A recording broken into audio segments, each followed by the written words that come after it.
Bismillahirrahmanirrahim. Assalamualaikum warahmatullahi wabarakatuh. Alhamdulillah. Alhamdulillahi rabbil alamin. Wassalatu wassalam ala sayyidil mursalin. Sayyidina Muhammadin sallallahu alaihi wasallam. Wa ala alihi wa sahbihi at-tayyibin at-tahirin. Summa amma ba'du. Fanas'alullaha ta'ala yarzuqana al-ikhlas fil qawli wal amal. Wa ayyamunna alaina bi'ilmin nafi' wal amali salih. Wa ayyufaqihana fid din wa ayyaftah lana futuhal arifin. Allahumma amin. Nawaitu ta'aluma wa ta'alim wa naf'a wal intifa' wal ifada wal istifadah wal hasalata masuki bi kitabillah wa sunnah hadiyin nabi sallallahu alaihi wasallam wa du'a ilal huda wa dalala alal khairi ibtigha mardatihi wa sawabihi wa qurbihi subhanahu wa ta'ala. Insyaallah pada sesi yang kedua ini kita lanjutkan lagi muzakarah kita dengan membaca kitab Fiqhi al-Manhaji ala madhabi al-Imam Asy-Syafi'i rahimahullahu ta'ala. Sekarang kita masuk pembahasan yang selanjutnya, yaitu pembahasan tentang syurutu wujubis shaumi. Syarat wajib plus juga syarat sah puasa. Syarat wajib dan syarat sah puasa. Akan tetapi sebelum daripada itu, mungkin barangkali para asatid dan para ustazah yang mungkin barangkali ada yang mau bertanya, bisa nanti di chat kolom komentar ya. Bisa nanti di chat kolom komentar. Nanti biar setelah selesai muzakarah kita, nanti kita diskusikan apa yang perlu ditanyakan. Kalau memang belum sempat untuk dijawab, nanti mungkin barangkali akan kita respon, akan kita jawab nanti di grup seperti itu. Jadi nanti cukup ditulis saja di chat kolom komentar seperti itu. Oke. Yushtaratu liwujubi siyami ramadhana an tatawaffara al-umur at-taliyah. Jadi disyaratkannya syarat wajib puasa di bulan Ramadan itu jika terpenuhi beberapa syarat yang akan kita sebutkan. Apa yang pertama? Yang pertama Islam. Yang pertama Islam. Al-Islam walau kana fima mawdhu. Islam. Maka dalam hal ini nanti masuk murtad ya, masuk murtad. Fala yajibu as-shaumu 'alal kafiri. Maka tidak diwajibkan puasa atas orang kafir. Dalam arti apa? Dalam artian annahu la yutalibu fi darid dunya bisyam. Di dunia mereka tidak diminta dan tidak dituntut untuk melaksanakan puasa. Alasannya, setelahnya disebutkan alasannya di annahu ay li anna shauma, karena puasa itu adalah far'un an dukhulihi fil Islam. Karena puasa itu adalah cabang dari keislamannya. Cabang dari keislaman. Wa madama ghairu dakhilin fil islami fala makna li syiyamihi. Maka selama dia belum masuk agama Islam, maka tidak ada makna puasanya. Jadi yang mesti dia lakukan pertama kali itu apa? Orang kafir ini. Jadi yang pertama kali yang mesti dia lakukan itu adalah masuk agama Islam. Masuk agama Islam. Adapun ibadah-ibadah seperti halnya puasa ini, dia adalah far'unnya. Maka kalau dia puasa, sementara dia tidak beragama Islam, maka tidak ada makna. Tidak ada makna puasanya. Wala makna li mutalabatihi bisomi, maka juga tidak ada makna. Tidak ada makna menuntutnya untuk berpuasa. Itu dalam di dunianya seperti itu. Maka dalam hal ini bagi orang kafir kita bedakan. Ini bukan hanya nanti perkara puasa saja, akan tetapi juga mencakup perkara ibadah yang lainnya yang diwajibkan kepada mukallaf, seperti halnya sholat dan ibadah yang lainnya. Maka dalam hal ini kita bedakan dua hal. Ya, di dunia orang kafir ini tuntutannya di dunia ataupun di akhirat. Kalau kita berbicara konteksnya fi dari dunia, maka orang kafir la yutolak, tidak dituntut untuk berpuasa, tidak dituntut ya di dunia. Tetapi di akhirat, lihat nih, amma fil akhirah, adapun di akhirat, fal kafiru, maka orang kafir itu yu'aqabu ala kufrihi, dia akan diiqab, akan dihukum, akan diazab atas kekafirannya. Satu. Lalu yang kedua, wa ala tarkihi ay tarkis syiyami li furu'il islami aydon. Jadi bukan hanya kekufurannya sebab dia diiqab atau dihukum, akan tetapi juga karena dia meninggalkan puasa. Karena dia meninggalkan puasa. Makanya di dalam Al-Quran menceritakan tentang siksaan bagi orang-orang kafir, dikatakan gimana? Masalah kakum fi sakor, kenapa kalian itu dicampakkan ke neraka sakor? Maka mereka menjawab, qalu lam nakum minal musallin. Kami di dunia nggak sholat, kami juga tidak bayar zakat, tidak puasa, mendustai hari akhir dan segala macamnya. Jadi orang kafir meskipun di dunia tidak dituntut untuk melaksanakan puasa, akan tetapi di akhirat diminta pertanggungjawaban. Sehingga mereka itu diiqab, dihukum dengan dua sebab. Sebab yang pertama karena kekufuran, atau sebab yang kedua karena telah meninggalkan ibadah, atau dalam hal ini konteksnya puasa. Itu bagi kafir. Itu kafir. Tetapi bagi orang murtad, dia itu masih wajib. Cuman ketika dia berpuasa masih dalam keadaan murtadnya, ini enggak sah. Ini tidak sah. Makanya nanti ketika kita masuk dalam pembahasan syurutus sihhati shaumi, itu juga disebutkan yang pertama Islam.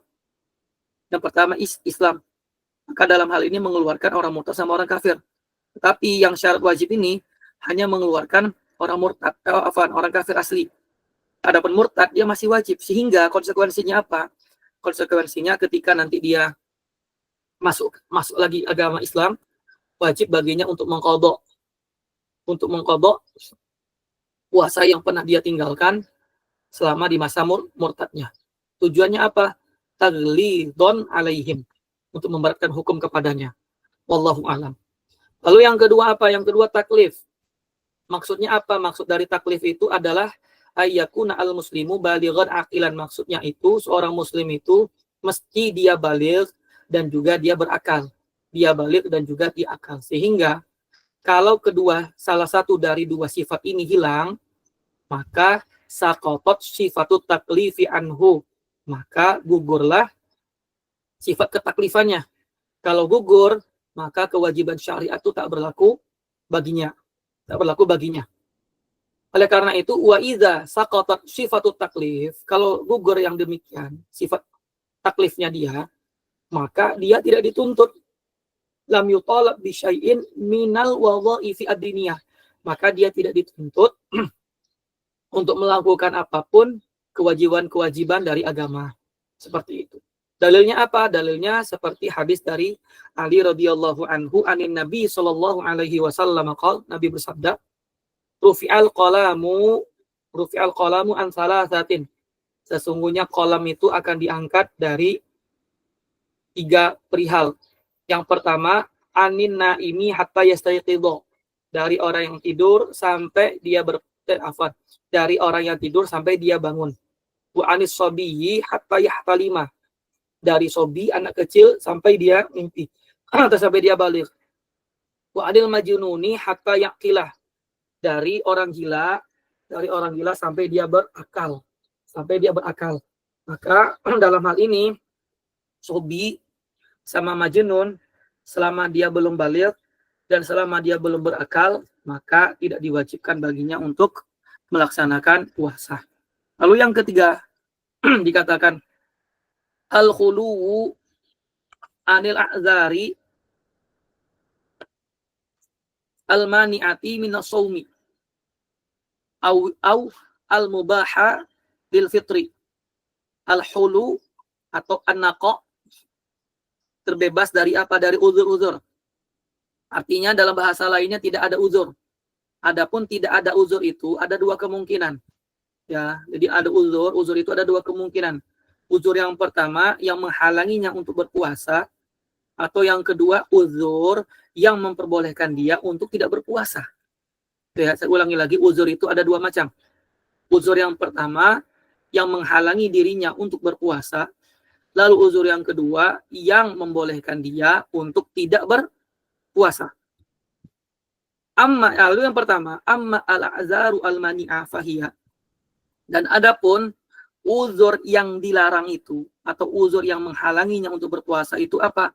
Seperti yang pertama, terkena haid atau dia hilang kesadarannya.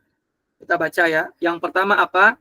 Yang pertama at-talabbusu bil haidi awin nifasi juz'an min ajza'in nahari, artinya seseorang yang mengalami, perempuan tentunya, haid atau nifas pada bagian manapun dari siangnya. Pada bagian manapun dari siangnya. Oke, maka bagi perempuan yang mengalami haid dan perempuan yang mengalami nifas, maka tidak diwajibkan baginya untuk melaksanakan puasa. Cuman nanti tetap wajib bagi mereka untuk mengqadha puasa yang dia tinggalkan di masa haid dan juga di masa nifas, seperti itu. Adapun yang kedua, ini adalah maksudnya hilang kesadaran sebab karena apa? Yang pertama irma, pingsan atau mungkin mabuk, atau junun al-mutbiq. Junun mutbiq itu artinya orang yang gila. Gilanya itu memang gila total atau memang gila yang terus menerus di sepanjang hari. Jadi dalam artian apa? Ketika ada orang yang pingsan atau ada orang yang mabuk di sepanjang hari, maka gugur kewajiban dia untuk melaksanakan puasa. Untuk melaksanakan puasa. Cuman untuk junun ini, untuk junun bukan hanya sepanjang hari ya, bahkan kalau dia itu jununnya meskipun sesaat saja gitu ya, itu pun juga dapat menggugurkan kewajiban. Kenapa? Karena orang gila itu kan rufi'al qalam. Fa'in afaqa walau lahzatan minan nahari saqata al-uzur. Kalau sadar meskipun hanya sesaat saja dari siangnya, maka gugur. Tentu ini sebagaimana sudah saya katakan tadi. Wajaba imsaku baqiyatil yaumi. Maka wajib untuk imsak, artinya wajib untuk menahan diri di sisa harinya. Sisa harinya. Ini tentu dalam permasalahan ini ada iskal bagi saya. Nanti dalam masalah orang pingsan atau mabuk, nanti akan saya jelaskan dalam pembahasan syurutus shihah. Tetapi dalam masalah junun, ini yang dari malam tadi, sore, bahkan sampai malam tadi itu, saya iskal dalam masalah ini. Iskalnya kenapa? Iskalnya itu kan yang namanya orang gila, ya mereka itu kan sudah terangkat kolamnya. Tetapi kenapa di dalam kitab fikih manhaji ini disebutkan bahwasanya jika dia gila. Misalnya dia sadar jam 1 atau jam 2. Orang gila tadi diminta untuk imsak. Meskipun dia nggak berpuasa. Meskipun dia dalam keadaan tidak berpuasa. Lihat ini ya. Iskalnya kenapa? Iskalnya kan dia sudah terangkat kolamnya. Betul nggak? Dia sudah terangkat kolamnya. Sudah terangkat dia ngapain? Sama juga dengan anak kecil yang dia itu masih sobi. Tahu-taunya di jam 1 dia mimpi. Setelah mimpi, apakah wajib dia menahan diri? Apakah wajib baginya itu untuk menahan diri dari makan dan minum meskipun dia nggak berpuasa? Itu yang iskal bagi saya. Makanya tadi saya mencoba untuk cari, akhirnya dapat qaul Imam Nawawi dalam kitab Majmu'. Jadi mungkin barangkali ini muqabil mu'tamad atau muqabil as-sahih ya. Karena dalam hal ini memang ada dua pendapat, ada yang mengatakan wajib imsak sama disunahkan untuk imsak. Tapi di sini di dalam kitab fikih manhaji dikatakan wajaba imsaku baqiyatil yaum. Ini menunjukkan memang ada qaul bahwasanya orang gila dia sadar misalnya sadar jam 2 nih. Sisanya dari jam 2 sampai maghrib, apakah wajib dia imsak meskipun dia nggak berpuasa? Wajib nggak? Dikatakan di sini wajib. Seperti itu. Wallahu alam. Wa amma al-azaru al-mubihatu lil iftar. Fahiyya, adapun uzur-uzur yang diperbolehkan baginya untuk tidak berpuasa, apa yang pertama? Yang pertama sakit. Tentu sakit di sini adalah sakit yang Yang dobitnya itu seperti dobit di tayamum. Seperti dobit yang di tayamum. Seperti sakit yang menyebabkan dia itu ada dor syadid, sakitnya menambah berat. Kalau dia paksakan puasa, maka sakitnya akan menambah berat atau parah. Au alaman, au inzi'ajan syadidain. Ya, intinya seperti itu. Sakitnya menambah berat, tambah parah, atau membuat kesembuhannya itu malah bertambah lama, atau bahkan sampai binasa atau sampai hilang nyawanya. Maka dikatakan kan amma ini istabda al maradu wal alamu awil alamu bihaisu khasya ma'hu ala nafsi al halaku khasya ma'hu ala nafsi al halak wajaba al fitru inda izin. Maka wajib kalau seandainya bahkan sampai dengan sakitnya tadi itu nambah parah, sampai dia khawatir akan menyebabkan dia itu mati atau hilang nyawanya, maka seketika tidak berpuasa itu hukumnya wajib. Itu yang pertama. Lalu yang kedua, as-safaru at-tawilu allazi la yaqillu an 83 km. Jadi safar yang panjang. Safar yang panjang itu ya safar dua marhala ya, safar dua marhala. Faedah.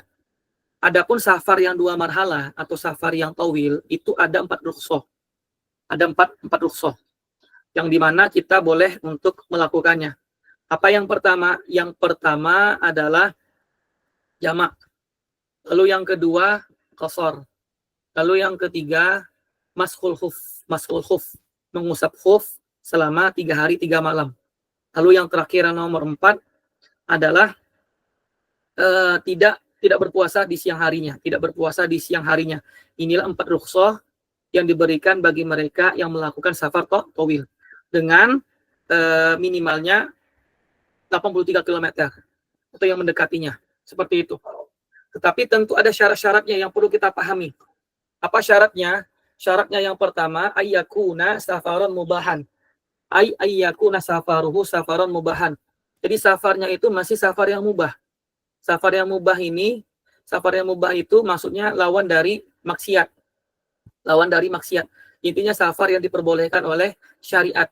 Maka mafhumnya, kalau safarnya itu safar dalam rangka bermaksiat, maka tidak boleh dia tidak berpuasa. Kenapa? Karena kaidah fikih mengatakan la tunatu rukhsatu bil ma'asi. Tidak diberikan rukhsah itu kepada pelaku maksiat. Maka kalau mau seperti itu, ya ubah niatnya menjadi safar yang mubah. Wa bi syartin, lalu syarat yang selanjutnya ayastaghriqa as-safaru sa'iral yaumi. Jadi berlangsung sepanjang hari. Itu yang kedua. Amma, ini ada ada permasalahan. Amma in asbaha sha'iman wa huwa muqimun. Adapun jikalau di pagi harinya dia masih dalam keadaan mukim. Nah, jadi dia punya hajat untuk safar. Tapi safarnya itu jam 10 pagi misalnya, jam 10 pagi. Berarti dalam hal ini dari terbitnya fajar sampai menjelang jam 10 itu kan ada waktu dia berpuasa. Amma in asbaha sha'iman wa huwa muqimun. Adapun di pagi harinya dia dalam keadaan berpuasa. Mukim ya. Lalu setelah itu dia melakukan safar. Ya, dia melakukan safar asna'an nahari. Maka yang seperti ini tidak diperkenankan dia untuk tidak berpuasa. Kenapa demikian? Karena kaidah mengatakan iza ijtama'a al-hadaru was-safaru. Kalau ada hadar atau mukim dan safar itu berkumpul dalam satu permasalahan, maka faghuliba janibul hadar. Maka yang kita menangkan itu adalah yang hadar. Oleh karena itu, kalau seperti ini kasusnya, maka dia berpuasa dulu. Masalah nanti dia sanggup atau tidak sanggup itu urusan kesekian. Yang penting Anda berpuasa. Nanti kalau di tengah jalan dia menghadapi ada masyaqqah, maka nggak apa-apa dia batalkan puasanya. Berarti dalam hal ini tentu dia membatalkan itu bukan karena safar, tapi karena ada masyaqqah di dalam dirinya. Oke. Wadalilu hadaini al-udhraini qauluhu ta'ala, dalilnya apa? Firman Allah Subhanahu wa taala, "Wa man kana maridon aw ala safarin fa iddatum min ayyamin ukhra." Jadi disebutkan bagi barang siapa yang sakit ataupun dia safar, ya maka nanti dia silakan diqadha di hari yang lain. Lalu yang ketiga dikatakan al-ajzu anis syiyami, ketidakmampuan untuk berpuasa. Tentu ketidakmampuan di sini maksudnya ketidakmampuan secara secara hissi. Karena seorang ketika dikatakan tidak mampu untuk berpuasa, itu ada dua hal. Ada dua kemungkinan. Bisa jadi ketidakmampuan itu secara hissi, ataupun yang kedua, ketidakmampuannya itu secara syar'i. Nah, secara syar'i itu yang sudah kita jelaskan tuh dalam bab haid, dalam bab nifas. Haid atau nifas. Kalau yang hissi ini disebutkan oleh dalam kitab ini Fiqh Manhaj. Fala yajibu as-sumu, maka tidak diwajibkan berpuasa ala man la yutiquhu likibarin, bagi orang-orang yang tidak mampu. Sebab karena dia sudah tua renta, au maradin la yurja buruhu, atau sakit yang tidak ada harapan untuk sembuh. Kenapa demikian? Di anna shauma innama yajibu ala man yaqdiru alaihi. Karena puasa itu diperuntukkan bagi siapa? Diwajibkan itu bagi yang mampu saja. Adapun yang tak mampu seperti yang tua renta ataupun sakit yang tidak ada harapan sembuh, maka nggak wajib dia berpuasa. Wa dalilu dzalika, dalilnya apa? Qauluhu ta'ala wa 'alal ladzina yutiqunahu fidyatun ta'amu miskin. Dan di riwayat yang lain quri'a yutawwaqunahu. Maksudnya apa? Yukallafunahu fala yutiqunahu. Jadi dia itu dibebankan. Dia itu masih mukallaf. Dia itu dibebankan oleh syariat untuk berpuasa, tetapi dia tidak mampu. Seperti halnya kan orang tua renta atau orang yang sakit yang tidak ada harapan sembuh ini kan mereka memang mukallaf. Mereka ini mukallaf, cuman mereka itu tidak mampu untuk berpuasa. Maka Ibnu Abbas pun mengatakan huwa syekhul kabiru wal mar'ah al kabirah. Ya maksudnya itu adalah orang yang sudah tua renta, baik yang laki-laki ataupun yang perempuan, la yastati'ani ayyasuma, mereka tidak bisa berpuasa, tetapi konsekuensinya apa? Mereka fayut iman, memberikan makan gitu ya, memberikan makan satu orang miskin sebagai dalam setiap hari yang dia tinggalkan itu satu orang miskin sebagai pengganti dari puasa yang sudah dia tinggalkan. Itu syurutul wujub. Sekarang syurutus sihhatis shaumi. Yushtaratu fi sihhatis shaumi asyurutu at-taliyah. Di syaratnya itu akan kita sebutkan. Yang pertama apa? Islam, itu yang Anda bilang tadi. Islam jami'un nahar. Islam di sepanjang hari. Di sepanjang hari. Berarti dalam artian kalau dia itu puasa dalam keadaan berpuasa, tetapi 1 jam menjelang berbuka puasa, justru dia itu murtad, fal'iyazubillah, maka puasanya batal. Fala yasihu shaumul kafiri bihal, maka enggak sah puasanya orang kafir meskipun hanya sesaat saja. Ya, begitu juga tadi orang murtad sebagaimana yang sudah kita sebutkan. Lalu yang kedua apa? Yang kedua al-aqlu, berakal. Maksudnya apa di sini? Maksud berakal di sini adalah at-tamyiz. At-tamyiz. Fala yasihu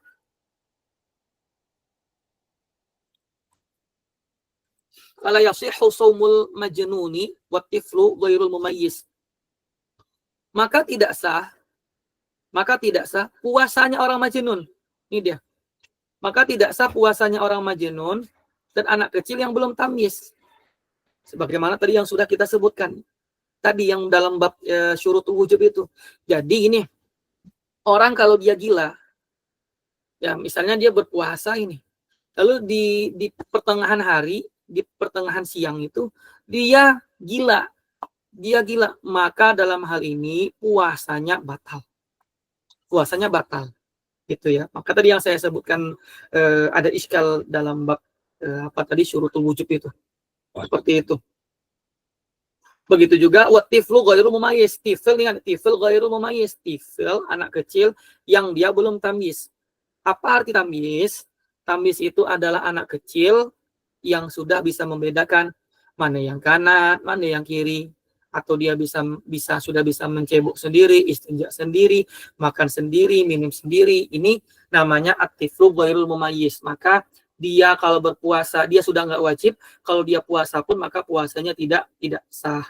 Kenapa? Karena dua orang itu niatnya saja itu tidak sah. Bukan ahlan lil ibadah lagi, bukan ahlan lil ibadah. Tapi niatnya pun juga tidak dianggap gitu loh. Niatnya ghairul mumayyiz sama apa tadi, sama al-majnun.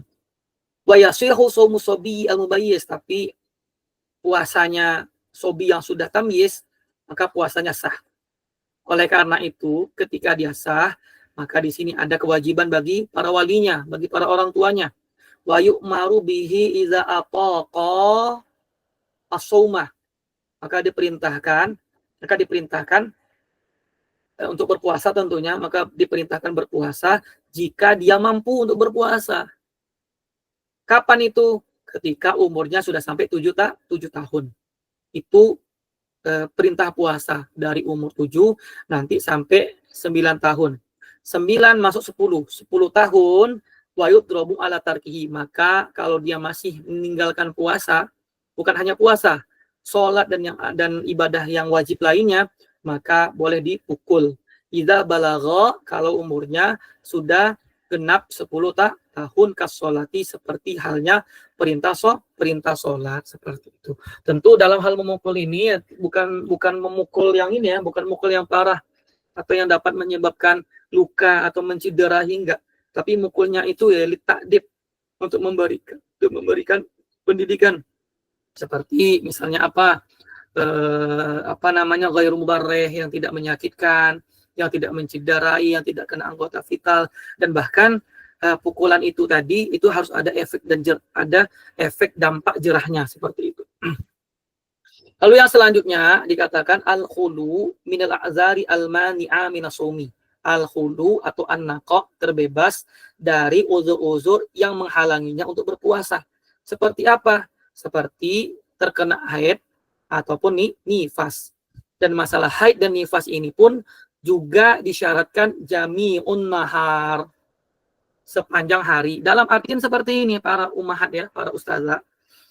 Jadi misalnya nih para ustazah atau ummahat ini melaksanakan puasa dari terbitnya fajar itu sampai menjelang terbenamnya matahari. Misalnya anggap saja nih 10 menit sebelum berbuka puasa. Tahu-taunya 10 menit sebelum berbuka puasa itu keluar darah haid.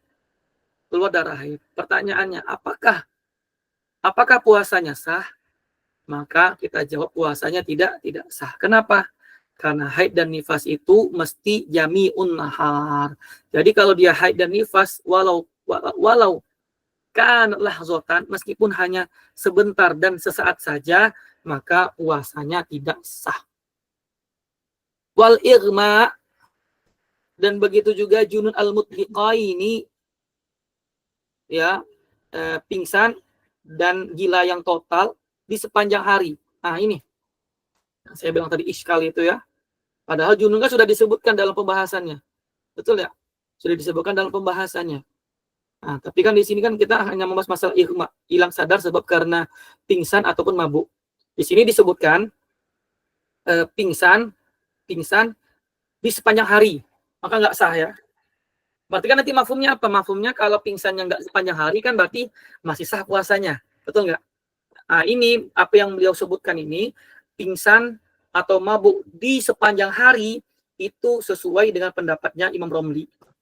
Karena Imam Romli berpendapat orang yang hilang kesadaran, misalnya sebab karena pingsan, sepanjang hari itu ya, misalnya dari azan subuh dia sudah pingsan tuh, sampai azan maghrib dia pingsan.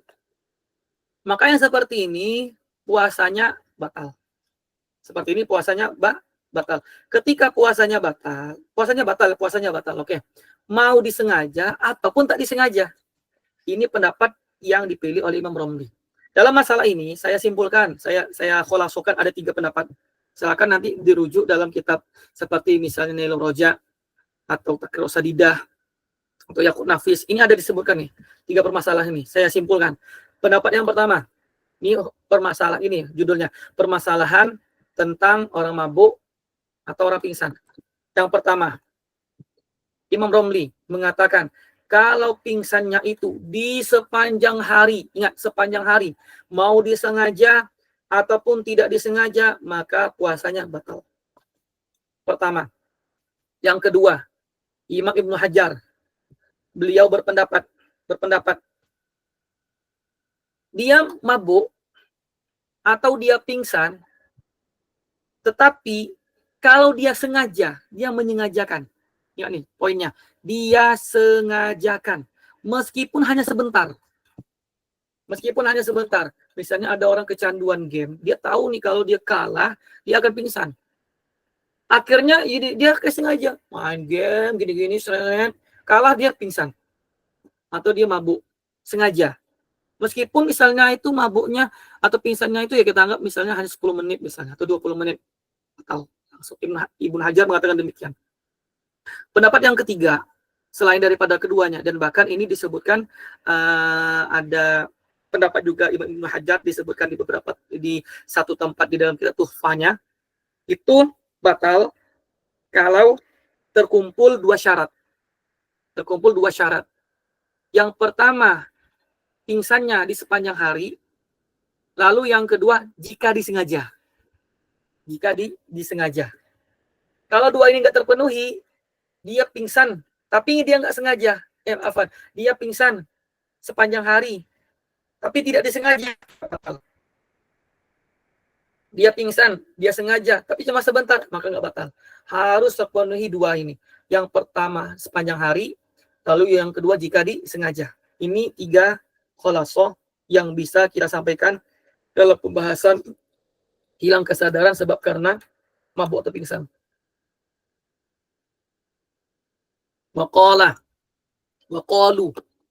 Lalu dikatakan arkanus shaumi, rukun-rukun puasa.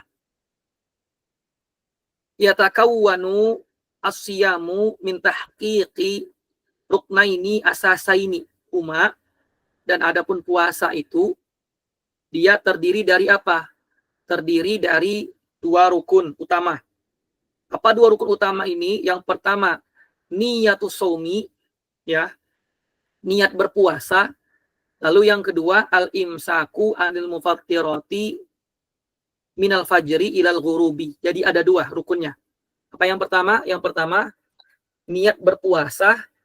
Lalu yang kedua, menahan diri dari hal-hal yang dapat membatalkan puasa, dari terbitnya fajar hingga terbenamnya matahari. Memang ada sebagian lagi yang menambahkan, yaitu yang ketiga, ya, rukun yang ketiga, yaitu as-shaim, orang yang berpuasa. Oke. Awalan segala pembahasan yang pertama an-niyatu. Apa maksud niat? Ya. Wahiyya qasdus syiyami, maksudnya adalah memaksudkan untuk berpuasa. Mana tempatnya? Wa mahalluha al-qalbu. Tempat niat itu ada di hati. Wala takfi bil lisani. Tidak cukup dengan lisan. Wala yushtaratu at-talaffuz biha. Dan melafazkannya enggak disyaratkan. Kata enggak mensyaratkan bukan berarti tidak boleh. Ingat tuh. Ya, tidak disyaratkan bukan berarti enggak boleh. Kalau melafazkan boleh, dianjurkan. Bahkan istilahnya fuqaha kita itu mustahab. Istilahnya ulama kita itu mustahab. Kenapa alasannya? Untuk membantu hati kita, dengan lisan itu membantu hati dalam memasang niat. Cuman ketika dikatakan wala takfi bil lisan, itu maksudnya apa? Maksudnya itu jangan sampai kita melafazkan dengan lisan, tapi hati kita itu lagun, tosahun. Jangan lalai atau apa gitu ya, jangan sampai seperti itu. Wa dalilu wujubin niyati qauluhu sallallahu alaihi wasallam. Apa dalilnya? Dalilnya sebagaimana hadis dari Nabi sallallahu alaihi wasallam, innamal a'malu binniyati. Sesungguhnya amalan itu tergantung dengan niat. Oke, sekarang akan disebutkan ya syarat-syarat yang berlaku ini berbicara konteksnya niat kalau dia puasa fardu. Kalau puasa fardu. Adapun kalau puasa sunnah nanti ada hukum selanjutnya. Sekarang kita membahas puasa yang fardu dalam hal ini seperti puasa Ramadan. Fa in kanatin niyatu li shaumi Ramadhan. Maka jika niatnya itu untuk puasa bulan Ramadan, karena puasa Ramadan itu hukumnya wajib, maka disyaratkan di dalamnya itu apa? Ya, harus memenuhi beberapa unsur atau beberapa syarat. Apa yang pertama? Yang pertama adalah at-tabiyyid. Tabiyyid artinya memasang niat di malam hari. Memasang niat di malam hari. Wa huwa ayyatawafara ladaihil qasdu fil laili. Jadi dia sudah dia pasang atau dia miliki niat itu di malam hari. Ai qabla tulu'il fajri. Malam itu maksudnya sebelum terbitnya fajar. Dalam artian dia sudah boleh pasang niat bahkan dari terbenamnya matahari sampai sebelum terbitnya fajar. Kalau seandainya dia tidak memaksudkan yang demikian ya. Jadi dia berpuasa tapi dia tidak memaksudkan di malam hari. Kapan dia maksudkan? Dia maksudkannya itu setelah terbitnya fajar. Setelah terbitnya fajar. Maka yang pertama batolatin niatnya batal. Lalu yang kedua somnya pun juga batal. Somnya juga batal. Kenapa demikian? Landasannya sesuai dengan hadis Nabi Shallallahu Alaihi Wasallam. Man lam yubayyit as-siyama qabla al-fajri fala siyama lahu. Bagi barang siapa yang tidak memasang niat di malam hari sebelum terbitnya fajar, maka tidak ada puasa baginya. Tidak ada puasa baginya, seperti itu. Itu yang pertama. Yaitu masalah tabiyyid. Masalah tabiyyid. Sekarang masalah yang kedua atau syarat yang kedua apa? Yaitu at-ta'yin. Syarat yang kedua ta'yin. Apa arti ta'yin? Ta'yin artinya menspesifikkan. Maksudnya apa? Nah, dikatakan wadzalika bi ayyu ayyina naw as-shaumi. Ditentukan. Ditakyin jenis puasanya apa? Kalau misalnya puasa Ramadan, maka niatkan puasa Ramadan. Kalau nazar, maka niatkan nazar. Kalau kafarah, maka niatkan kafarah. Seperti itu. Harus ditakyin jenis puasanya apa. Jadi yang pertama tadi tabiyyid, lalu yang kedua ta'yin. Maka dalam hal ini dia sudah harus berazam, harus pasang niat di dalam hatinya bahwasanya dia akan berpuasa pada esok hari di bulan Ramadan. Seperti itu. Harus ditakyin. Kalau qasada fi nafsihi, kalau seandainya dimaksudkan pada dirinya itu mutlaq shaumi.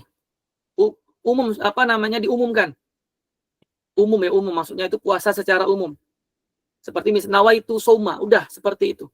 Nawaitu as-siyama. Berarti kan dalam hal ini dia enggak mentakyin, enggak dia spesifikkan. Maka lam tasihha niyatuhu aidan. Maka niatnya pun juga tidak sah. Kenapa? Karena kembali tadi masalah ta'yin itu wajib. Ta'yin itu wajib. Di qaulihi sallallahu alaihi wasallam fi hadis innamal a'malu binniyati, ya, yang sebelumnya itu. Lalu selanjutnya wa innama likulli imri'in ma nawa. Maka seorang itu akan mendapatkan sesuai dengan apa yang dia niatkan. Maksudnya apa? Yansarifu fi'luhu ila nau'il ladzi qasadahu bil fi'li. Amalan yang dia lakukan itu ya, sesuai dengan tujuan awalnya apa? Harus sesuai dengan apa yang dia niatkan. Jadi kalau dia puasa Ramadan, maka ta'yin niat puasa Ramadan. Itu yang kedua. Tentu dalam hal ini para asatidzah dan para ustazah yang perlu kita pahami bahwasanya dalam hal niyatus shaumi yang wajib tentunya tidak disyaratkan menambahkan al-fardiyah. Beda halnya dengan sholat. Kalau mungkin antum sudah khatam Safinatun Najah, kan itu ada pembahasan masalah niat yang darajatun niyah itu ya, ada yang 3 itu, kalau dia puasa sholat fardu, sholat sunnah terikat dengan sebab, lalu yang sunnah mutlaqah. Kalau yang fardu kan ada 3 tuh. Ada yang tahu nggak apa 3 itu? Qasdul fi'li, Qasdul fi'li, wa ta'yin, wal fardiyah. fardu. Mumtaz. Jadi menyengajakan fi'il, mentakyin, lalu fardiyah dalam bab sholat. Tapi kalau dalam bab puasa cukup memaksudkan dan mentakyin seperti itu. Oke, itu yang kedua. Lalu yang ketiga, at-tikrar. Tikrar artinya mengulangi niat. Maksudnya bagaimana? Maksudnya ayanwiya kulla lailatin qabla al-fajri an siyamil yaumi at-tali. Jadi maksudnya apa? Maksudnya dia itu berpuasa pada setiap malamnya sebelum terbitnya fajar. Untuk puasa hari berikutnya. Artinya apa? Maksudnya apa? Untuk malam yang pertama dia pasang niat. Untuk malam yang kedua dia pun juga pasang niat. Untuk malam yang ketiga dia pun juga pasang niat. Alasannya apa? Nanti setelah ini akan dijelaskan. Ya, fala tughni niyatun wahidatun anisyahri kullihi. Maka tidak mencukupi satu niat, tidak mencukupi untuk satu bulan full. Itu nggak mencukupi. Misalnya di malam pertama itu dia pasang niat agar dia pasang niat melaksanakan puasa untuk sebulan penuh, seperti itu. Maka dalam mazhab Syafi'i itu tidak cukup. Khilafan indal Malikiyah tentunya. Nah, indal Malikiyah mengatakan bahwasanya cukup, ya, satu niat itu cukup untuk 1 bulan penuh. Alasannya kenapa demikian? Di anna siyama syahri ramadhana laisa ibadah wahidah. Karena puasa di bulan Ramadan itu yang dari jumlahnya yang berbilang 1. Kan di dalam Al-Quran Allah katakan ayyam ma'dudat kan. Artinya kan ada hari-hari yang berbilang. Makanya puasa di bulan Ramadan yang ada jumlah hari-harinya itu bukan satu kesatuan dalam ibadah. Tetapi dia adalah ibadah mutaqarrarah atau ibadah mustaqillah yang independen dan dia berulang setiap harinya. Ta'ammal bihadza. Coba kita renungi. Kenapa dikatakan oleh fuqaha kita demikian? Iya, dikarenakan di hari yang pertama itu kan kita ada startnya, ada waktunya dari sekian sampai sekian. Lalu setelah itu kita makan. Setelah itu kita mulai puasa lagi. Otomatis kan hari yang pertama sama hari yang kedua itu beda. Nah, berarti sifatnya di sini ada pengulangan atau ya mustaqillah, independen. Hari pertama beda sama dengan hari yang kedua. Makanya waqul ibadatin, ya, maka setiap ibadah itu la budda an tanfarida bi niyatin mustaqillah. Maka kalau ibadahnya itu berulang setiap harinya, maka niatnya itu pun juga harus tersendiri.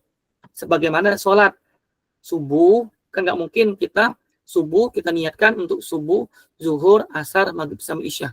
Tapi kan kita pasang niat, subuh pasang niat, zuhur pasang niat, asar pasang niat, begitu juga maghrib sama isya. Begitu juga halnya dengan puasa, seperti itu. Itu alasannya. Alasan seperti itu. Cuman meskipun tadi saya katakan mazhab kita itu wajib tikrar dan niyah wahidah itu nggak mencukupi, tapi yang demikian itu justru disunahkan. Ini ada dua faedah. Saya nukilkan dari kitab Taqrir Sadidah. Syekh Hasan Al-Kaf itu menyebutkan ada 2 faedah. Ada 2 faedah. Kenapa kita itu disunahkan? Sunnah ya. Sunnah ini berarti bukan menggugurkan yang wajib. Ingat. Sunnah bukan berarti menggugurkan yang wajib. Meskipun misalnya nih saya pasang niat. Saya pasang niat untuk puasa sebulan penuh. Bukan berarti besoknya saya nggak pasang niat. Nggak. Saya hanya sunnah saja.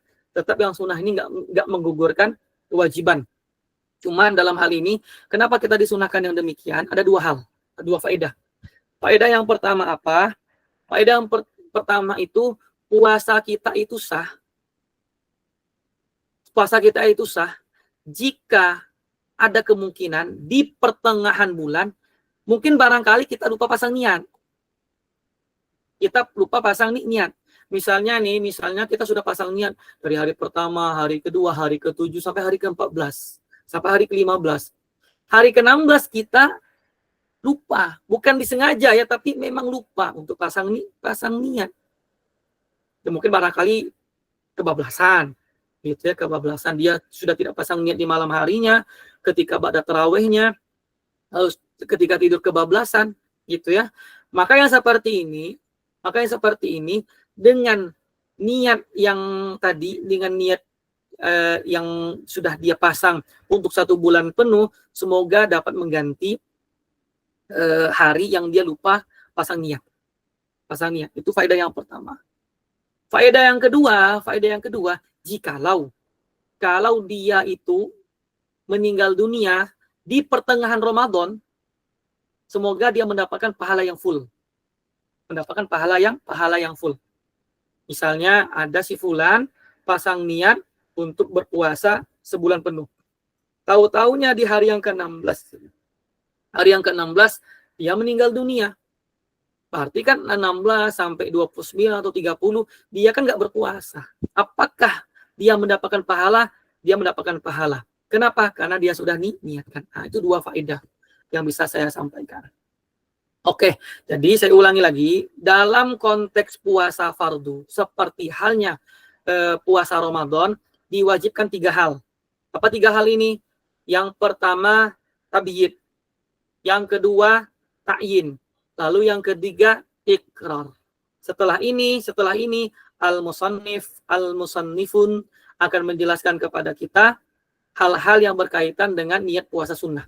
Amma saumun nafilati, adapun puasa yang sunnah, fala yushtaratu fi niyatiha tabyitun wala ta'in, tidak disyaratkan pasang niatnya itu enggak disyaratkan untuk mentabid dan juga mentain, enggak disyaratkan. Fayasihu biniyatin qabla zawal, sah dengan niatnya itu sebelum zawal itu sah. Wayasihu biniyatin mutlaqah, dan juga sah tidak dia ta'yin, tapi dia berpuasa niatnya dengan secara umum saja. Nawaitu shauma, sudah mencukupi, dan demikian. Cuman tadi ketika dikatakan sah pasang niat sebelum zawal, yang perlu kita pahami mesti sebelum zawal, sebelum matahari tergelincir itu, mesti dia tidak makan dan tidak minum atau tidak melakukan hal-hal yang membatalkan puasa. Dari terbitnya fajar sampai menjelang waktu dia berniat. Jadi, kalau seandainya dia tidak pasang niat sebelum, ini puasa sunnah ya, tidak pasang niat sebelum masuk waktu subuh. Tidak pasang niat. Sholat subuh, dia nggak makan, dia nggak minum. Jam 8, dia pasang niat puasa. Yang seperti ini, puasanya sah. Kenapa demikian? Kita pulangkan tadi perbedaan antara niat puasa fardu sama niat puasa sunnah. Perbedaannya dalam segi tabyid. Kalau puasa fardu, ini perbedaan antara niat puasa fardu sama puasa sunnah. Kalau puasa fardu masalah tabyid. Puasa fardu wajib. Kalau yang sunnah nggak wajib tabyid. Meskipun nggak wajib, boleh dia pasang niat sebelum zawal dengan catatan dia tidak makan dan tidak minum sebelum dia pasang niat. Yang kedua masalah ta'yin. Ta'yin kalau puasa fardu wajib. Kalau puasa sunnah dia nggak wajib. Seperti itu. Itu perbedaannya. Wa dalilu dzalika, dalilnya apa? Sesuai dengan hadis dari Ibunda Aisyah radhiyallahu anha. Dari Nabi sallallahu alaihi wasallam bersabda, yang berkata kepada Ibunda Aisyah pada suatu hari, hal indakum min ghada, apakah engkau punya makanan? Maka Ibunda Aisyah mengatakan la. Maka ini idzan asub, maka kalau demikian aku pun berpuasa. Aku pun berpuasa. Itu yang pertama. Adapun yang kedua, al-imsaku anil mufattirati, Artinya apa? Artinya menahan diri dari yang dapat membatalkan puasa.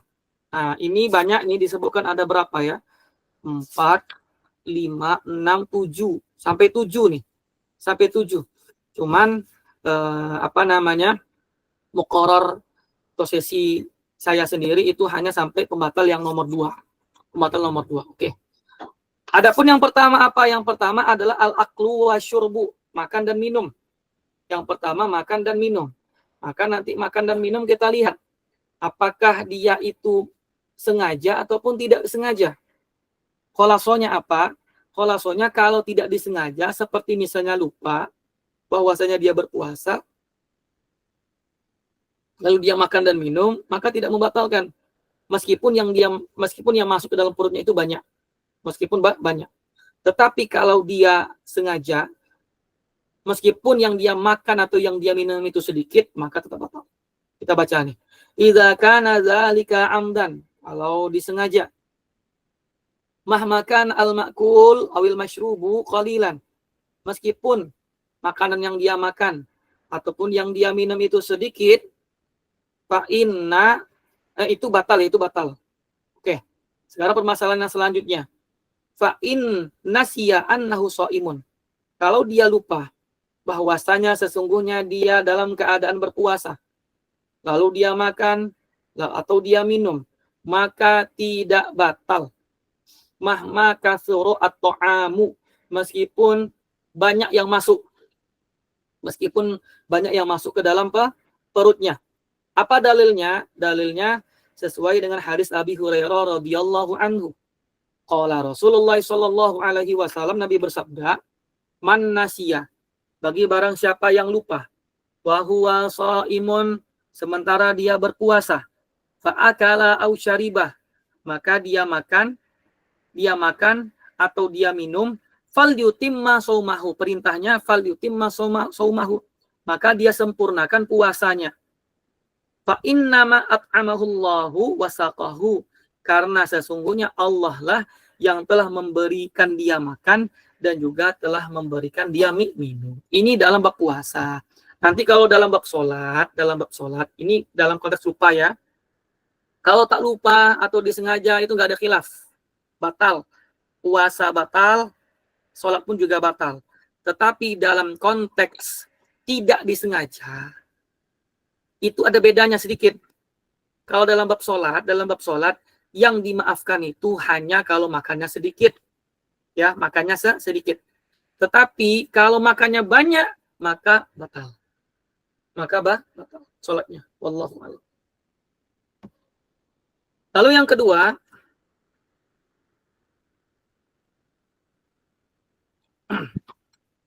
apa yang kedua? Yang kedua, wusulu ainin ilal jaufi min manfazin maftuhin.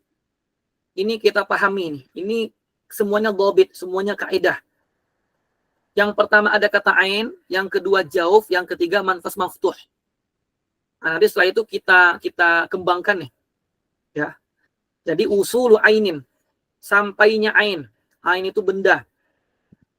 Sampainya benda ke dalam jauf, ke dalam rongga tubuh dari saluran yang terbuka. Tadi pertama ain, yang kedua jauf, yang ketiga manfaz maftuh. Kita pahami. Pertama ain. Ain berarti mengeluarkan asar. Ingat, kata ain berarti mengeluarkan asar. Seperti apa? Seperti misalnya asap. Asap kan bukan ain. Bukan ain tapi dia asar. Maka misalnya ada ibu-ibu masak lalu dia hirup seperti ini, maka puasanya enggak batal. Kenapa? Karena dia bukan ain, melainkan dia itu hanya asar. Oke. Sekarang akan dijelaskan kepada kita apa ada sini ya. Oke. Wal maksudu bil aini, maksudnya ain itu apa? Ai syai'un sarahu al ain. Ya, jadi sesuatu atau turahu al ainu, sesuatu yang dapat dilihat oleh mata. Sesuatu yang dapat dilihat oleh mata. Itu namanya ain. Atau kita katakan benda lah, secara gampangnya benda. Oke. Adapun jauh itu apa? Jauh itu adalah ad-dimagu adalah otak atau ma wara'a al-halqi ilal ma'idah wal am'a. Bagian-bagian yang ada di belakang tenggorokan. Ya, bagian yang ada di belakang tenggorokan sampai ke ma'idah, lambungnya, wal am'a ususnya. Itu namanya jauf. Itu namanya jauf. Adapun manfas maftu itu apa? Manfas maftu atau saluran terbuka itu seperti fam, mulut, udun, telinga, ubul, dubur, baik laki-laki ataupun perempuan. Itu manfas maftu. Saya ulangi lagi. Mulut, hidung juga masuk ya, hidung, telinga, ubul sama dubur. Berarti ini mata tidak dianggap manfas maftu. Tidak dianggap manfas maftu. Jadi yang bisa kita terapkan, misalnya ada perempuan yang dia bercela ya, dia bercela. Ketika dia bercela, ada rasa di sininya. Ada rasa di tenggorokannya. Maka pertanyaannya, apakah puasanya batal? Kita jawab tidak batal. Kenapa? Meskipun masuk sampai ke tenggorokan, tapi masuknya bukan dari manfas maftuh, tapi masuknya dari manfas ghairu maftuh. Begitu halnya, misalnya ketika orang mandi nih, orang mandi. Ketika mandi kok ada rasa segar, ya kan? Apalagi kalau siang-siang hari, panasnya minta ampun gitu ya. Dia mandi. Setelah itu dia merasakan fresh dan kesegaran. Pertanyaannya, apakah puasanya batal?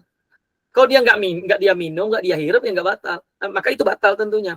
Tapi memang murni cuman kena ke pori-pori kulit gitu ya. Maka nggak batal. Kenapa? Meskipun misalnya kita anggap saja masuk ke dalam jauf, tapi dia masuknya itu bukan dari manfas maftuh, tapi ghairu maftuh. Karena pori-pori ini dianggap manfas ghairu maftuh. Falqitratu minal udhuni muftirah. Maka obat tetes telinga itu dapat membatalkan puasa. Kenapa?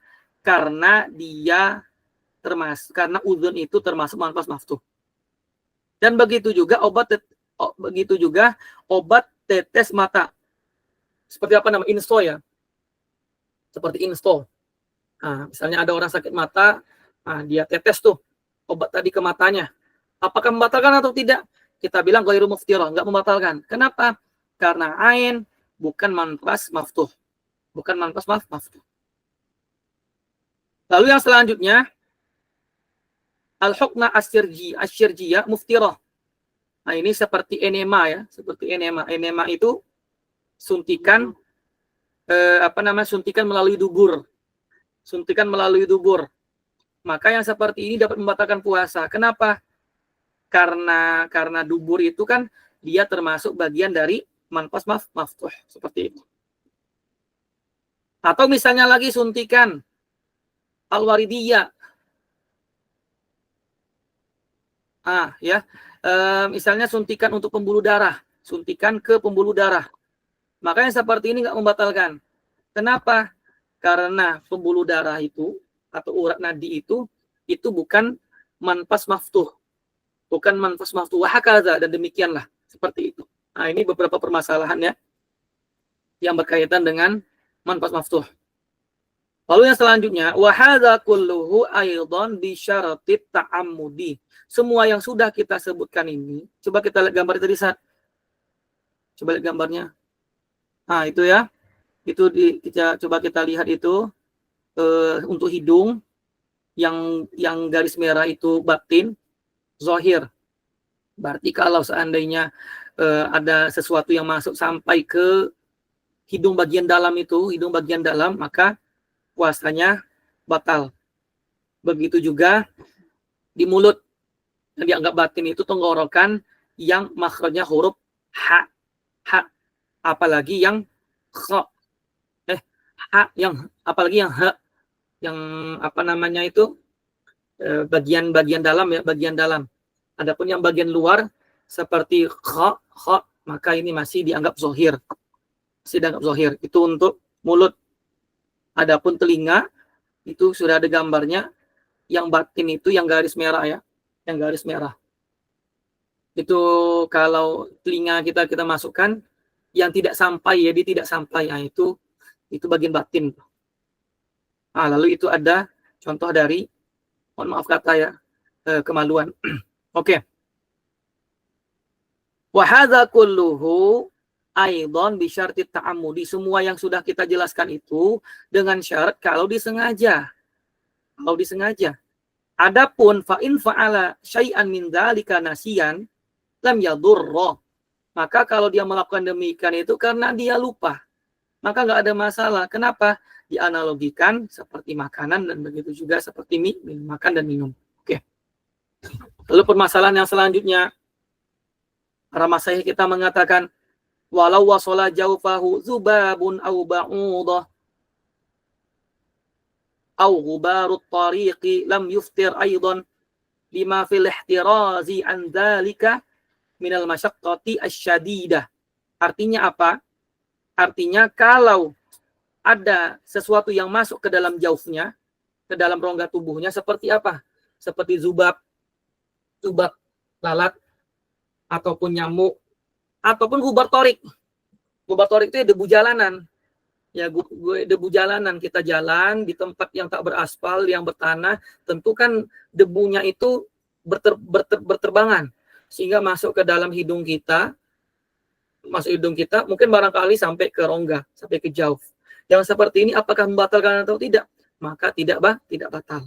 Maka tidak batal. Kenapa? Lima fil ihtirazi an zalika minal masyaqqati syadidah. Intinya karena sulit untuk dihindari. Perkara yang sulit dihindari, maka yang seperti ini enggak masalah.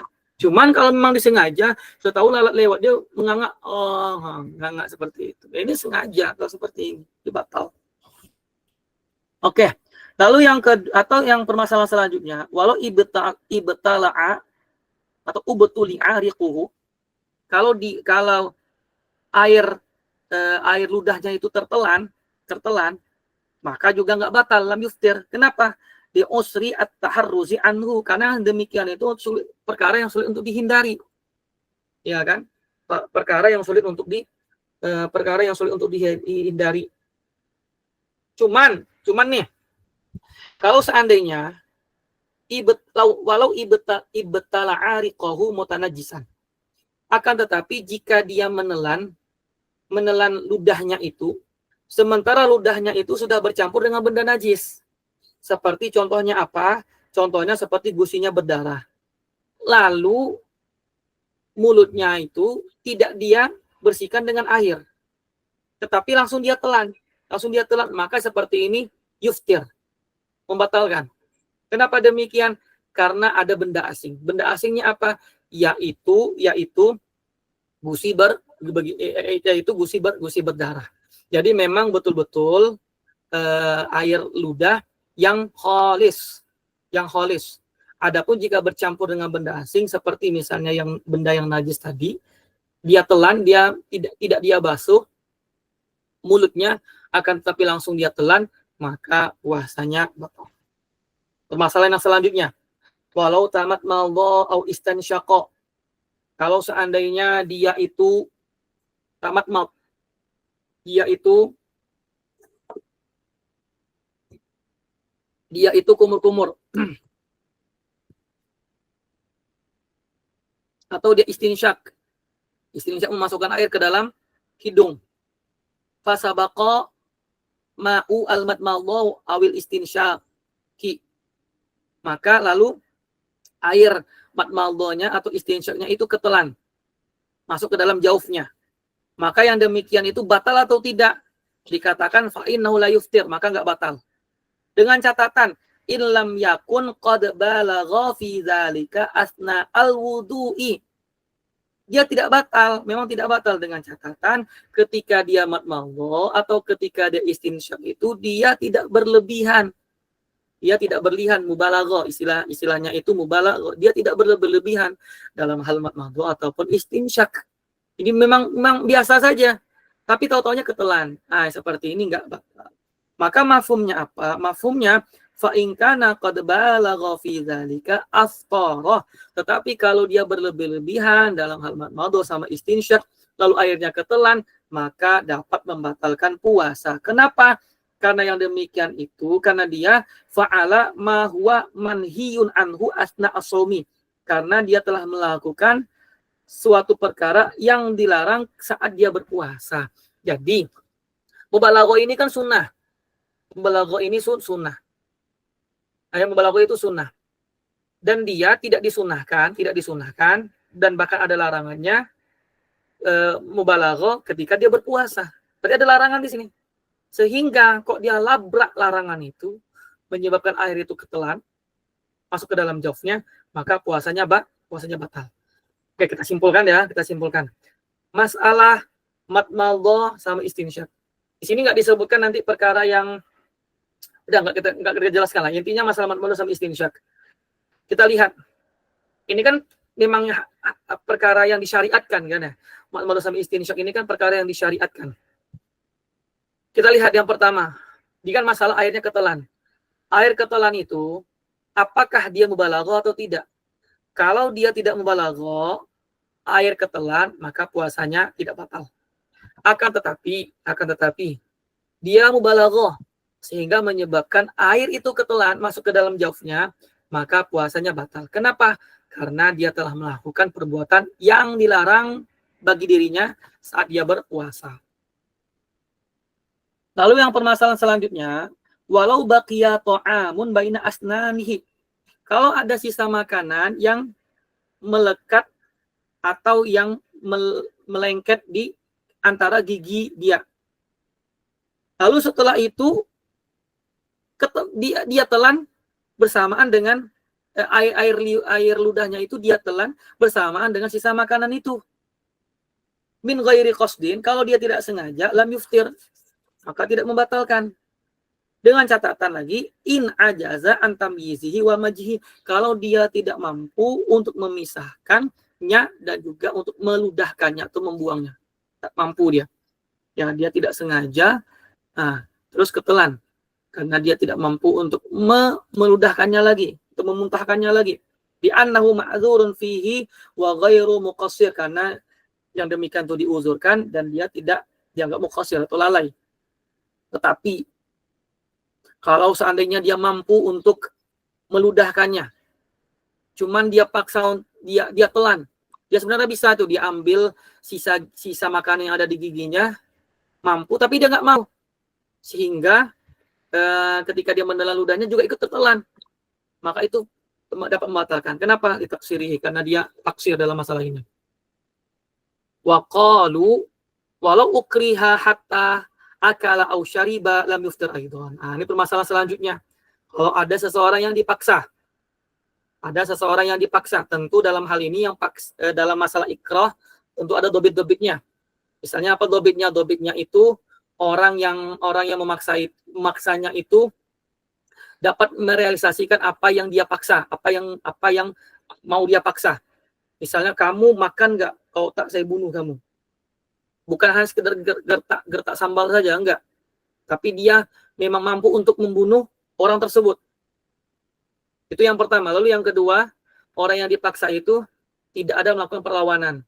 Entah dengan minta tolong atau dia sendiri yang melawan segala macamnya. Ini sudah masuk bab ikrah.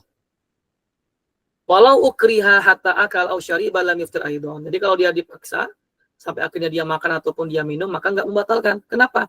Li'anna hukma ikhtiyarihi saqitun, karena pilihannya itu karena pilihannya itu tidak dianggap berlaku seperti itu.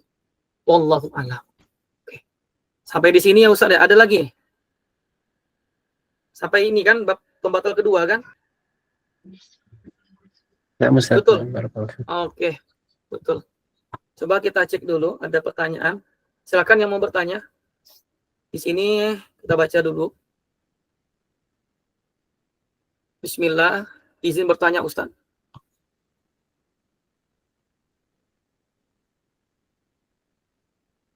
Izin bertanya Ustaz, bagaimana hukum anak yang tidak berpuasa? Sedangkan anak tersebut sudah tamyiz, tapi belum baligh. Apakah ketika tidak berpuasa harus mengqadha? Maka saya jawab tidak harus mengqadha. Dia sudah tamyiz. Misalnya anak itu sudah umur 8 tahun. Dia sudah tamyiz. Tapi dia belum baligh. Memang dia belum baligh. Kenapa? Karena umur yang memungkinkan anak itu baligh atau mengalami mimpi atau mengalami haid umur paling minimal 9 tahun. Minimal ya. Karena bisa jadi itu kan tergantung. Sebagian orang ada yang 9, ada yang 10, ada yang 11, tapi minimal itu 9 tahun. Kita kembalikan ke poin tadi, ada anak yang dia sudah tamyiz, tapi dia nggak berpuasa. Apakah di kemudian hari wajib baginya untuk mengqadha? Nggak wajib. Ya nggak wajib dia mengqadha. Kenapa? Karena dia itu kan nggak, jangankan mau menyuruhnya qadha. Aslinya itu dia itu nggak wajib berpuasa. Dia itu nggak wajib. Adapun tadi dalam diperintahkan atau dipukul itu tuh dibebankan kewajiban itu kepada kedua orang tua. Kewajiban dalam hal memerintahkan anak itu berpuasa. Sementara anak itu sendiri memang nggak wajib berpuasa, gitu ya. Dia nggak wajib berpuasa. Sehingga ketika dia umur tamyiz itu memang tidak mau berpuasa, ya nggak perlu dia mengqadha. Ya beda halnya kalau dia sudah haid, sudah mimpi, lalu dia tidak berpuasa, maka dia wajib berqadha. Oke.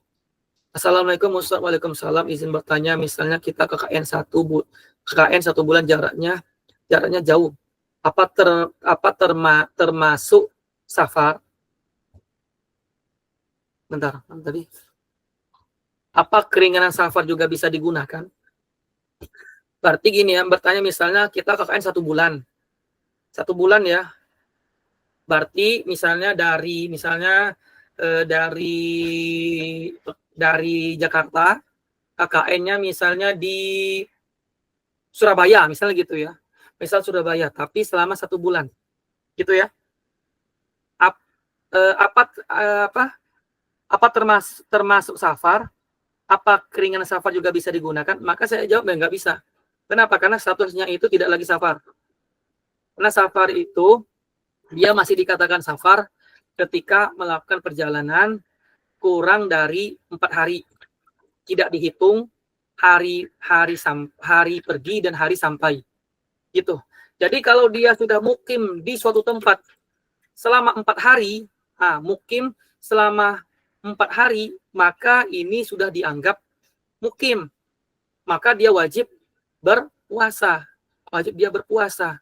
Tapi kan dari Jakarta menuju ke tempat KKN, ini kan safar, dia safar nih. Safar yang di sini aja nih diperbolehkan. Cuman ketika sudah sampai di tempat tujuan, tempat KKN-nya, apalagi sampai 1 bulan, ini nggak bisa, harus berpuasa. Gitu ya.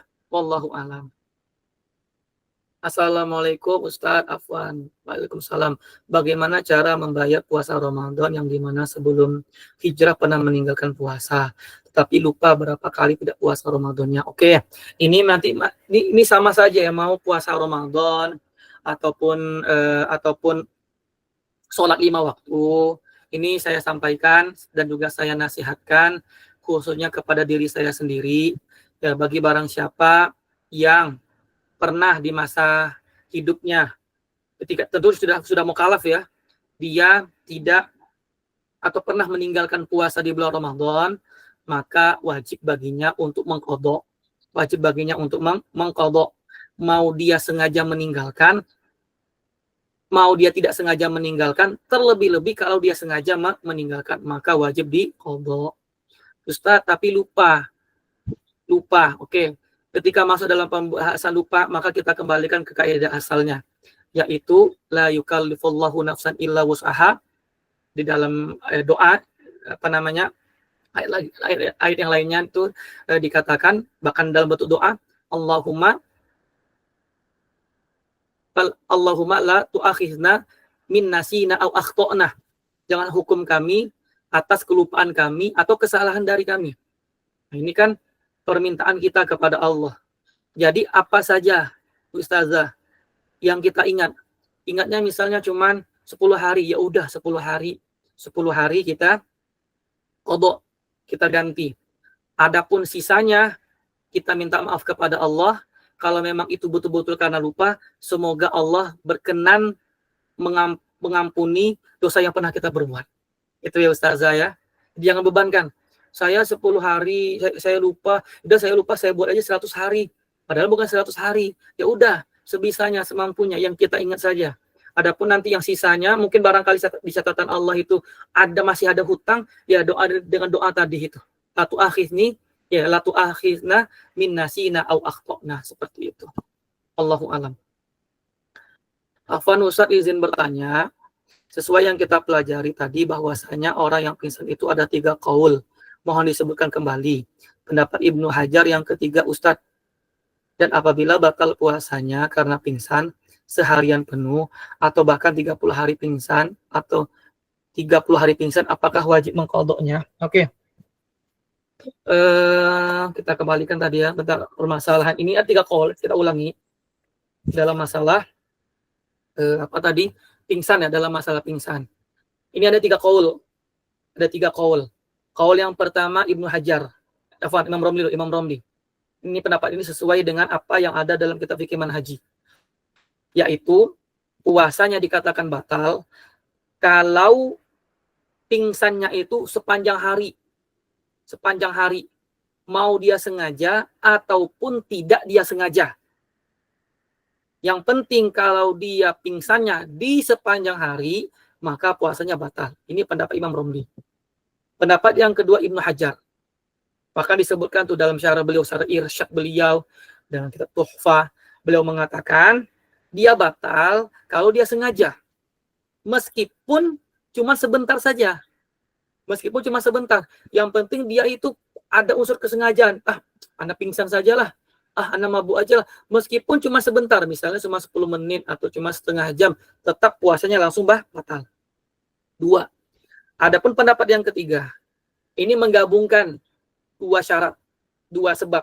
Kalau 2 sebab ini terpenuhi, maka puasanya batal. Apa 2 sebab ini?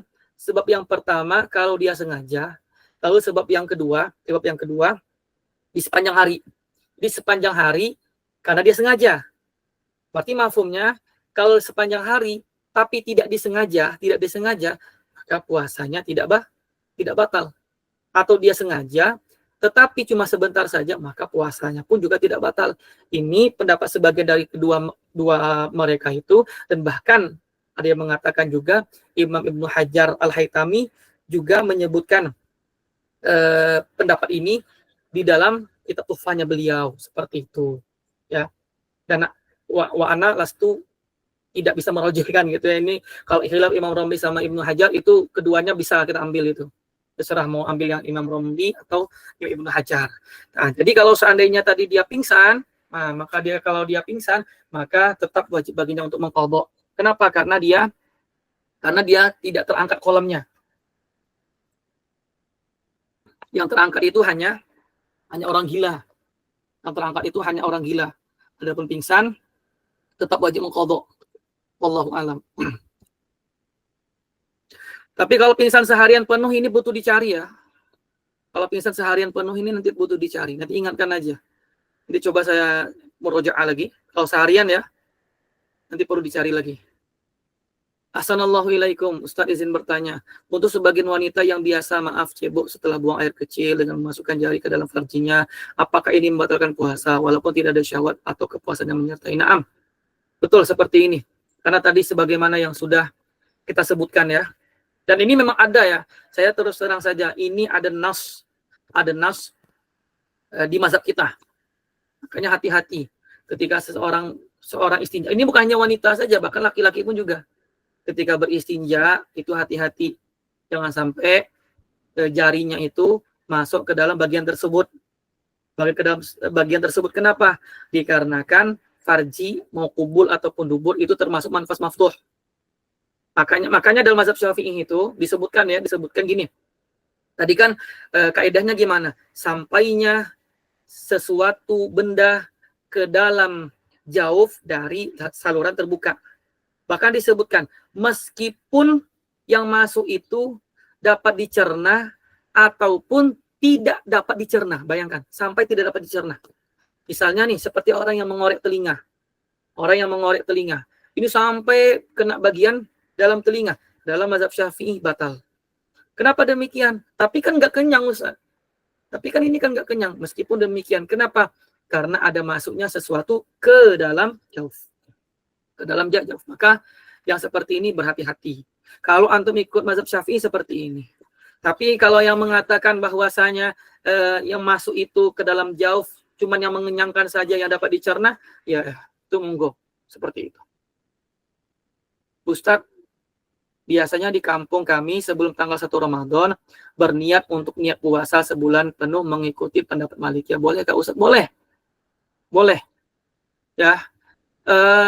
Mau memang totalitas dengan mazhab Maliki ataupun hanya taklid nanti sepenuhnya mazhab Syafi'i juga nggak apa-apa.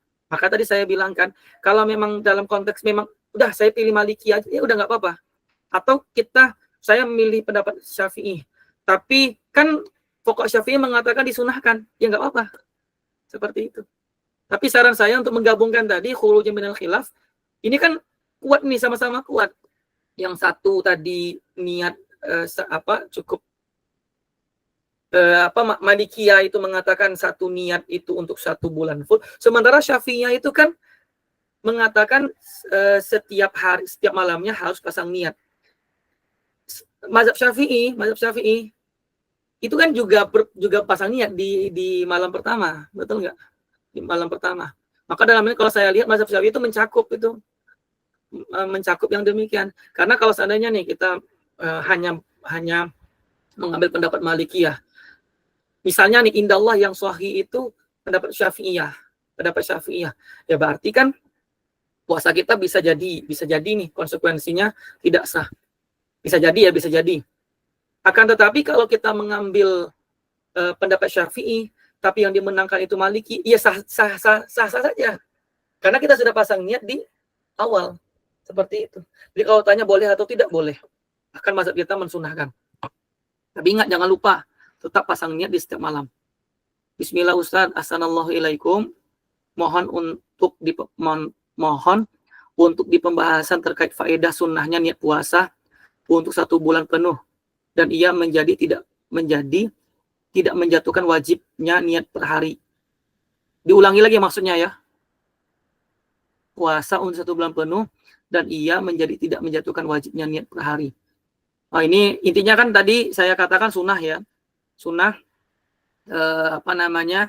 pasang niat untuk 1 bulan penuh. Itu kan disunahkan. Kenapa demikian? Karena ada 2 faedah. Apa faedah yang pertama? Faedah yang pertama itu jikalau kita nggak tahu kesibukan kita apa ya. Yang namanya manusia itu kan ya sebagaimana dikatakan makanul khata' wa nisyan. Tempatnya salah, lupa dan khilaf. Yang mana tahu di pertengahan Ramadan kita lupa pasang niat, misalnya seperti itu. Kita lupa pasang niat.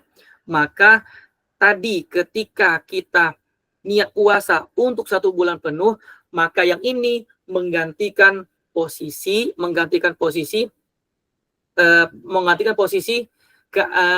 keadaan kita yang lupa pasang niat. Seperti itu. Ala mazhab al-Maliki tentunya. Itu faedah yang pertama. Adapun faedah yang kedua yaitu jikalau kita meninggal dunia di pertengahan Ramadan, maka semoga kita pun juga mendapatkan pahala sebulan penuh. Wallahu a'lam. Ustaz, tolong disebutkan kembali syarah udul dalam syahadah Ramadan. Maksudnya adil itu siapa saja ya? Oke, kita lihat dulu. Jadi yang dimaksudkan adil syahadah itu yang pertama laki-laki, yang kedua merdeka, yang ketiga baligh, 4 akil, 5 dalam keadaan terjaga, lalu yang kelima dapat berbicara, dapat mendengarkan dan dapat melihat. Terus selanjutnya mereka bukan pelaku dosa besar atau juga tidak melakukan dosa kecil secara terus-menerus. Atau kalau dia melakukan dosa kecil, cuman ketaatannya lebih dimenangkan, lebih kuat daripada dosa kecilnya, maka ini dianggap adil.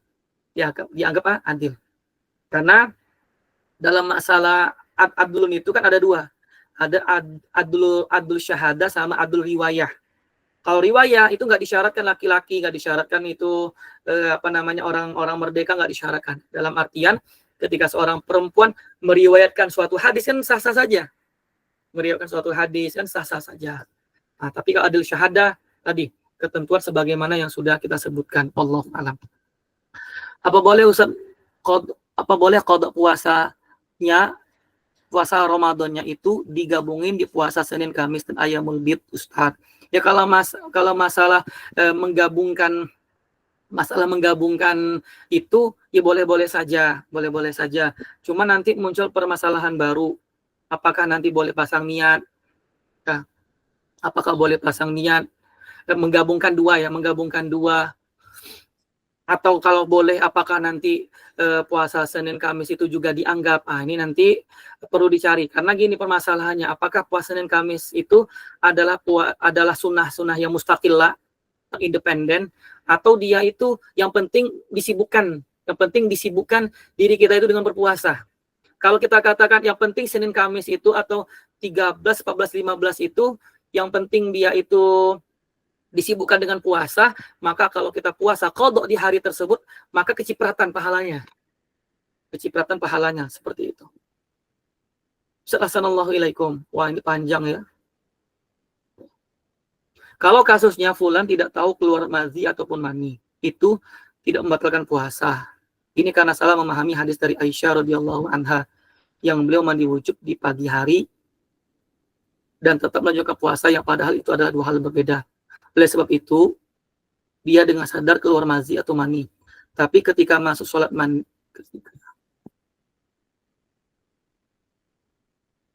oleh sebab itu dia dengan sadar keluar mazi ataupun mani. Tapi ketika masuk sholat mandi wajib, kemudian lanjutkan puasa terjadi di siang hari. Namun ketika mengetahui hal itu, bulan ini nggak ingat mulai keluarnya cairan itu dari hari keberapa. Coba nanti yang pertanyaan ini di kopas di grup aja ya. Soalnya masih belum ngeh gitu, belum paham soalnya. Nanti coba nanti dikirim ke grup atau nanti di Japri atau kirim grup aja biar nanti semuanya dapat faedahnya.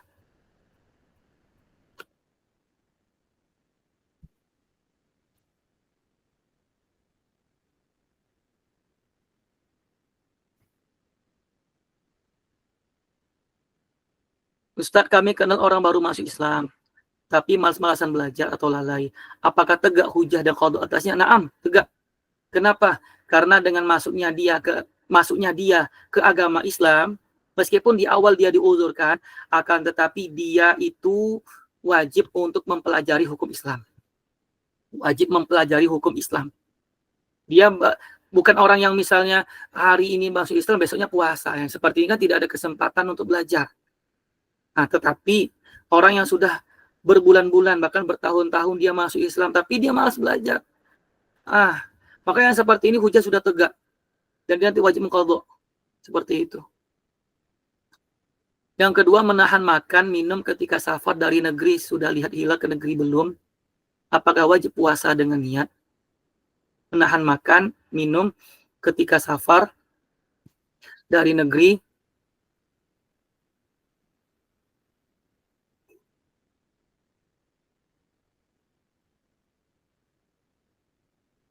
Oke, nanti aja nomor 2 nih ya. Nomor 3, bagaimana kafaroh pasangan yang berhubungan di bulan puasa? Apakah kedua pasangan tersebut masing-masing kafarohnya atau sama? Lalu jika tidak mendapatkan 60 orang miskin, apakah cukup diperkirakan seperti membagi dos di daerah yang dikenal banyak orang miskin? Ini sebenarnya permasalahan ini nanti bukan saya ya.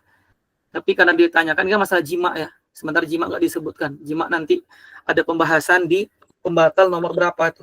Pembatal nomor 4. Tapi nggak apa-apa. Jadi dalam masalah kafaroh berhubungan suami istri, itu yang hanya dibebankan adalah suami saja, bukan istri. Jadi istri tidak dibebankan kafaroh. Yang pertama, ini kan kafaroh tertib ya. Pertama, itqu raqabah. Kalau nggak mampu puasa 60 hari berturut-turut, atau yang kalau tidak mampu maka memberi makan kepada 60 orang miskin, seperti itu. Maka ini ketentuan seperti itu, tertib. Harus membebaskan budak dulu. Oh Ustaz, sekarang budak tidak ada, maka ambil opsi yang kedua, yaitu berpuasa selama 2 bulan berturut-turut. Kalau memang tidak mampu demikian, maka memberi makan kepada orang miskin. Memang orang miskin. Tidak bisa nanti dikasih kepada orang yang tidak fakir, orang tidak miskin. Oh, di sini misalnya tidak ada, ya kasih di kampung sebelah. Karena tidak disyaratkan ngasih di tempat tersebut. Kalau memang sudah semuanya sudah terbagi, masih ada sisanya, ya udah. Dan bahkan sebenarnya tidak 60 orang miskin ya, 60 orang miskin. Oke, seperti itulah. Assalamualaikum Ustaz. Waalaikumsalam. Ustaz izin bertanya terkait pembahasan penetapan Ramadan negara kita ini. Kan ada beberapa ormas yang mereka mempunyai dewan khusus untuk penetapan awal Ramadan yang biasanya mereka lebih mendahului dalam hal ini. Apakah kita wajib mendahului ketetapan yang pertama atau ketetapan yang kedua? Ini sebenarnya kalau boleh saya katakan permasalahan yang akan menjadi debat dalam setahunnya ya dalam masalah ini.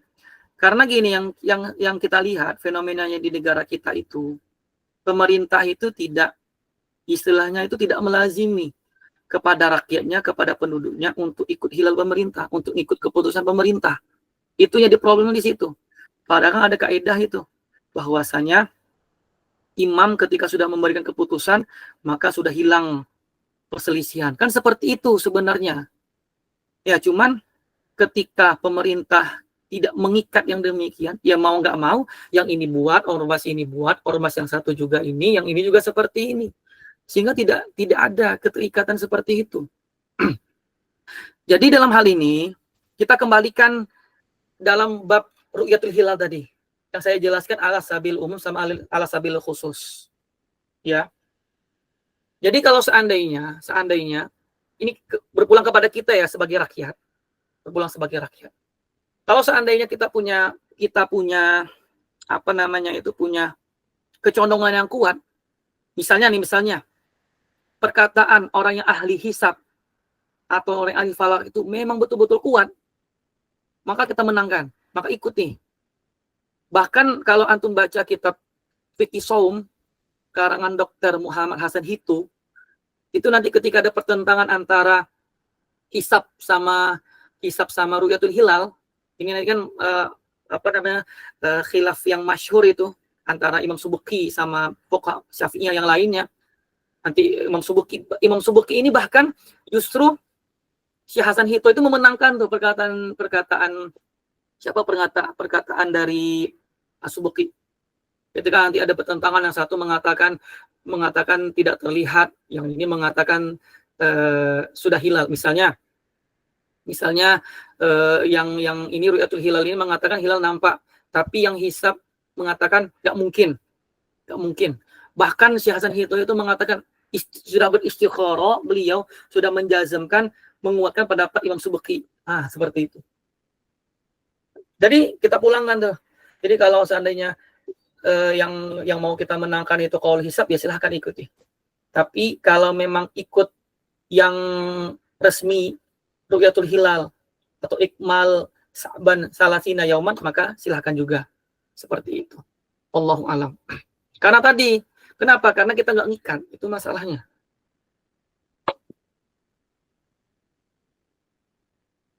Jika istri memiliki tanggungan fidyah, siapa yang harus bayar? Ya tentunya istri, Ustaz. Tentunya istri ya. Cuman ya, sebagai seorang suami, ya, kalau sayang mungkin dibantu istrinya. Kalau istrinya nggak cukup untuk bayar fidyah, maka suaminya membantu meringankan fidyah dari si istri. Ustaz, bagaimana keadaan orang yang berniat di malam hari, namun kemudian orang tersebut mabuk hingga memasuki waktu subuh, tapi tidak di sepanjang hari? Yang penting dia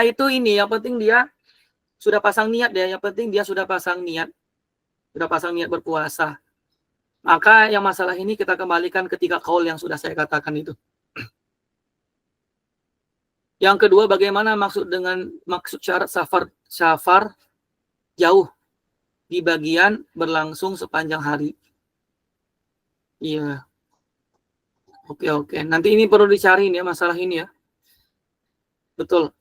Karena tadi ada iskal juga masalah ini. Safar 2 marhalah juga disyaratkan harus sepanjang hari. Sepanjang hari ini yang perlu saya cari. Karena saya tadi cek di dalam kitab Taqrir Sadida ini nggak disebutkan syarat ini. Tapi di fikih manhaji disebutkan berlangsung sepanjang hari. Nanti diingatkan aja Ustaz, diingatkan di dalam grup. Semoga nanti bisa saya jawab. Yang ketiga, bagaimana kondisi orang telah sedikit makanan.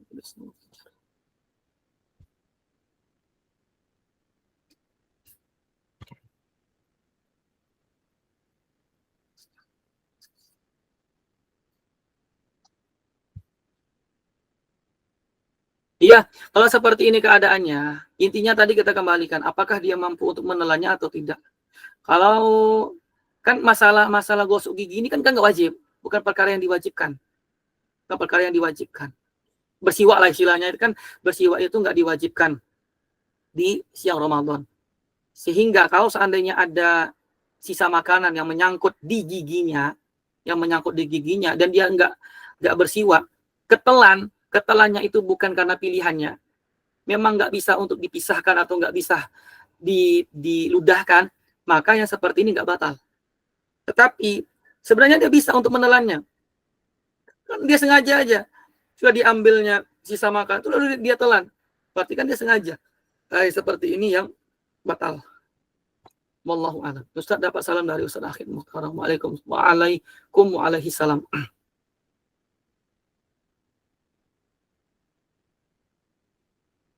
Oke, Afwan Ustaz, kalau tetes mata tidak batal puasa kan? Iya, memang tidak batal. Obat tetes mata ya, coba kita lihat tadi. Obat tetes mata. Obat tetes mata. Iya Ustaz, nggak batal. Kenapa? Karena mata itu bukan manfas maftuh. Bukan manfas maftuh. Khilafan inda Imam Ghazali. Kalau Imam Ghazali itu mengatakan bahwasanya mata itu juga masuk bisa dikatakan manfas maftuh. Tapi pendapat Mu'tamad mengatakan la, seperti itu. Sehingga kalau ada orang di siang harinya meneteskan matanya dengan menggunakan obat tetes mata, maka tidak membatalkan puasa. Wallahu a'lam. Oke. Mungkin sampai di sini dulu pertemuan kita pada pagi hari ini. Ada mungkin yang barangkali pertanyaan yang belum bisa saya jawab, itu keterbatasan ilmu saya. Jadi nanti bisa diingatkan di grup ya, bisa diingatkan di grup. Kalau nggak antum nanti adminnya tolong diingatkan. Atau memang kalau malu bertanya di grup, ya nanti bisa via Japri saja, gitu ya, bisa via Japri. Jadi dari sesi pertama, sesi kedua, makna puasa sampai pembatal puasa yang kedua, maka dalam hal ini sudah selesai pertemuan saya pada pagi hari ini. Jika ada kata yang salah, itu datangnya dari saya selaku manusia biasa. Adapun jika ada kata yang benar, itu datangnya dari Allah Subhanahu wa taala. Wallahu taala alam. Aqulu qouli hadza wa astaghfirullah li wa lakum. Bismillahirrahmanirrahim. Wal 'ashr innal insana lafi khusr illa alladzina amanu wa 'amilus solihati wa tawassaw bil haqqi wa tawassaw bis sabr. Wabillahi taufiq wal hidayah wa ridha wal inayah. Wassalamualaikum warahmatullahi wabarakatuh. Waalaikumsalam warahmatullahi wabarakatuh. Jazakallahu khairan.